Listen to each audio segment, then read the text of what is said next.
one of the reasons, or maybe even the main reasons, anxiety is rising in the world is because choice creates anxiety. So think about all those times where you wanted to watch something on Netflix, and you open Netflix and you just go through like all of the options. You spend half an hour and then you never watch anything. Do you know that experience? Is that something that happened to you? I know that all too well. It happens to me pretty much every Saturday night. Nice. Hi, everyone. Welcome to this podcast conversation. My name's Eddie. I am a PR and marketing consultant, and I'm here to talk with you and introduce you to Doron. Doron is the founder and CEO of FloatVR, and we are going to talk about all things mental health and wellness, VR, the intersection of those two things, and we're hoping to do a little bit of a podcast series. Doron, thank you so much for joining us. Hey. So, Jordan, just like start us off, introduce kind of what your vision is for these little chats and why you felt the need to do this after, working on Float for the last few years.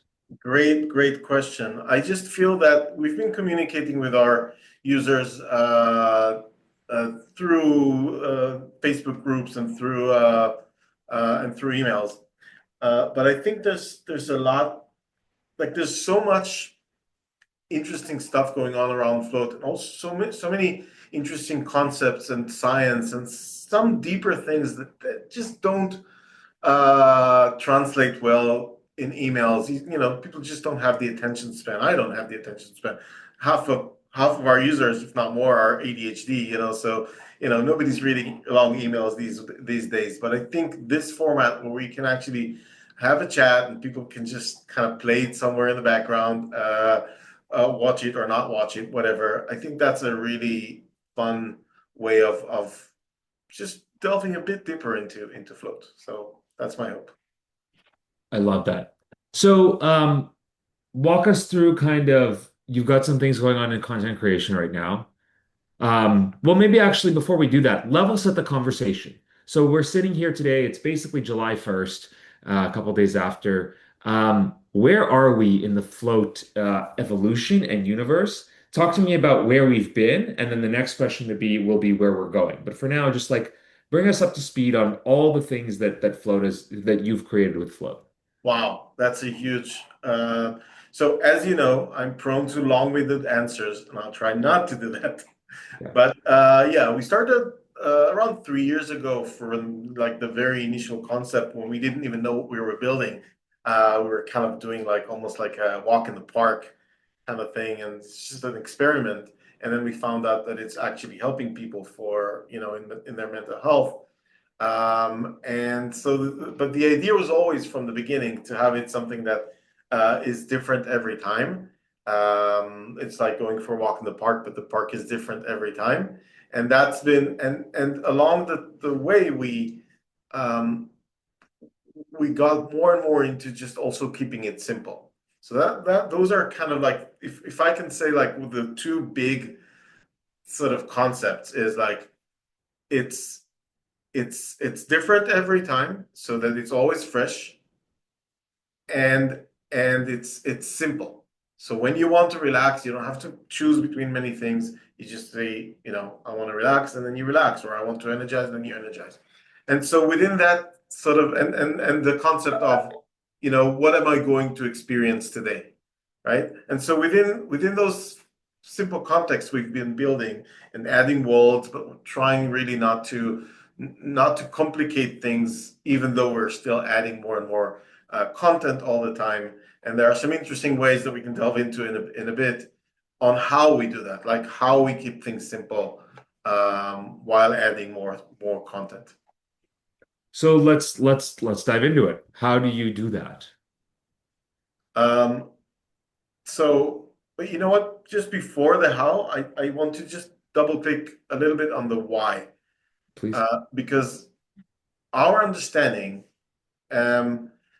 is that the one of the reasons, or maybe even the main reasons, anxiety is rising in the world is because choice creates anxiety. So think about all those times where you wanted to watch something on Netflix, and you open Netflix and you just go through like all of the options. You spend half an hour and then you never watch anything.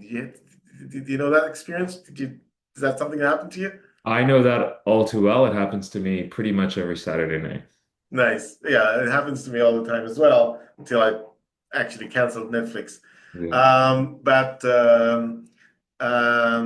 So that is sort of the thing that I think people experience when there's like too many options, and you get FOMO, you get anxiety while you're in there. You go like, oh, maybe I should have, chosen something else. Is it really fun? Is it really worth my time? All that FOMO and weird things happening in your brain just because too much choice. And so what we wanted to do is to really say, hey, because we're generative, because things are kind of different every time, we don't need all of that like huge library of content. A lot of users are like, a lot of people are saying like, hey, but other apps have all this library of content, and we go like, yeah, we think that's actually an advantage to not have that. So that's about the why. And what was we are The jumping. question was how. Oh, The initial question was how. yeah. So float, I'm going to start here. Float is what you see, when users use float, they think they see float, but what they really see is what we happen to choose to make with it. But what float really is an engine for creating therapeutic environments. And we created a very, very interesting infrastructure that allows us to basically uh, uh, combine randomness, deliberate design, and AI, generative AI, into the mix. And it's kind of balanced in a very specific way.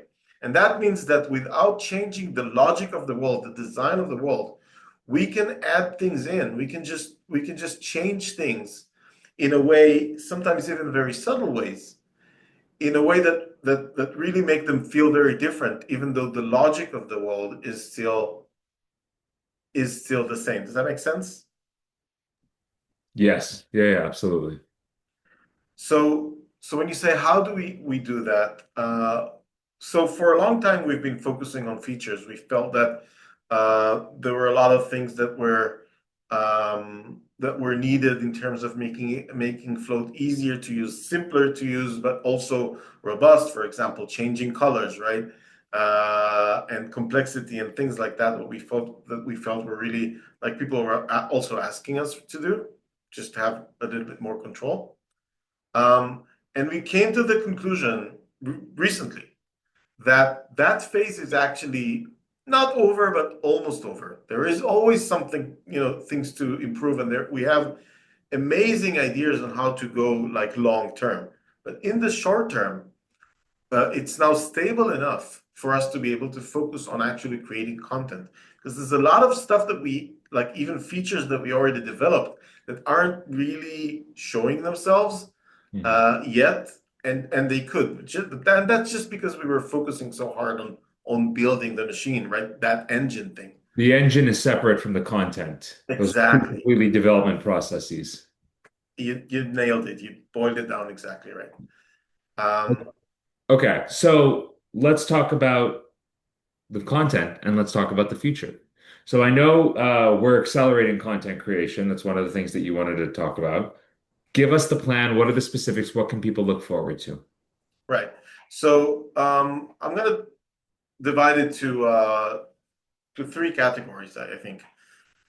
Category one is the creation of completely new worlds, right? Um, so we have already a few things lined up, and we're just putting the finishing touches on that. We're gonna have four different reasons, four different seasons done in collaboration with Indigenous people here in BC, Canada. So Indigenous music and Indigenous art and all of that and it's called Timeless. I think some of our users know about that. And it's really it's quite different than everything we did before. It's the winter part of that is already has already been out there for a while, but without all the indigenous stuff. But now we're going to slowly release the seasons. But other than that, also other worlds and the float lab that we haven't really utilized lately because we were so busy actually with Timeless and that project was pretty big. We want to really come back into creating these kind of sample worlds in Float Lab that just we're just going to try something and see what happens and see how people react and go from there. For example, the night drive was like that. We just tried something, people loved it, and now it's part of Energize. So that's one part of it, and that's definitely so. What you can expect uh, is is to start seeing those four seasons, and we'll probably release them like around once a month. By the way, I think it's going to be awesome. For example, when it's summer and you want to kind of feel springy again, or you want to have some autumn, or you want to have some winter, feel a bit of chill. Like you can step into those worlds and have a bit of break from summer, for example, from whatever other reason, season. I don't know why I'm saying reason instead of season. I love that. Get a little AC going, blast it in your face so you feel like you're Christmas in July. And that's a thing, by the way. I played a different VR a different VR app yesterday. I'll say what it is. It's an amazing app. It's called Walkabout Mini Golf. Most people know it, and they have an ice level there. And I actually felt a bit more chill, and that is a thing that's been proven in research. The brain actually gets strict enough to feel a little bit colder or a little bit hotter, depending on where you are. So definitely, by the way, when it's winter and you need a bit, and you have the SAD, right? Mhm. Uh, I get that. I get that all the time. yeah, going into float and experience some summer actually helps. I love that. Um, so that's world creations. There's then the next one is expanding existing worlds with new music, new musical riffs. Um, so the music in Float is also generative and changes every time, and so we kind of pour into it all the time. New little riffs and new little sections, so that even though it's still the same music, because it's also important to kind of uh, the repetition is also important. We can talk about that another time, but we want to keep it the same music, but we still want to keep it fresh every time. So we continue to expand it. In the intro, it says, Float is built to expand over time and to reveal its secrets slowly. And that's exactly what we're doing. We're continuing to expand like the universe is expanding. Float is also expanding very slowly, but in a way that you can really feel. And it's important that it's slow because, again, it needs to be a familiar place. And when we change something too fast, people tell us, go like, hey, I liked it the other way. So we learn to do it quite slowly and gradually. Um, and then new creatures that we already started. If you guys want to experience some new stuff in terms of creatures, going to Imagine very soon in only a few days, you can get some new stuff in Biolumin as well. That bioluminescent underwater thing in Relax. So yeah, we're slowly expanding those walls all the time, and soon also with generative AI, which is a whole nother thing that I'm not going to go into um, to protect everyone's sanity. We'll do it in another video. Okay, so Duran, before we wrap up, are there any last words you think the audience needs to know? Anything you want to highlight? Anything you want to leave them with? Yes, I am going to add the third thing because I only said two out of the three. Okay. But I'll do it quickly. The third thing is just the spoken word. We want the spoken word and the transform area, which is I'm very conscious of how limited it is right now. Even though we have a lot of material ready, it hasn't been released yet, and that's really on my mind. I know that people also reacted to that, so I want to say this is on my mind. And so the spoken word, the affirmations, and the transform, those guided floats, we call them. Those are all that. So that's the third branch. So we have world creation, expanding new world visually and with new audio, and expanding spoken word and guided floats. Those are the things. Yeah, and last words. I don't know. It's like Float is awesome. The experience, like I love our audiences, our audience, our users. They come to the Facebook group. People are asking questions and sharing images. We're gonna start doing some contests and things. There's a lot of stuff is happening, and we keep it light and fun, and just join the conversation and be part of it. I love it. Everyone, thank you so much for tuning in. My name's Eddie. This has been Doron, and we'll see you next time. See you next time. Thank you, Eddie.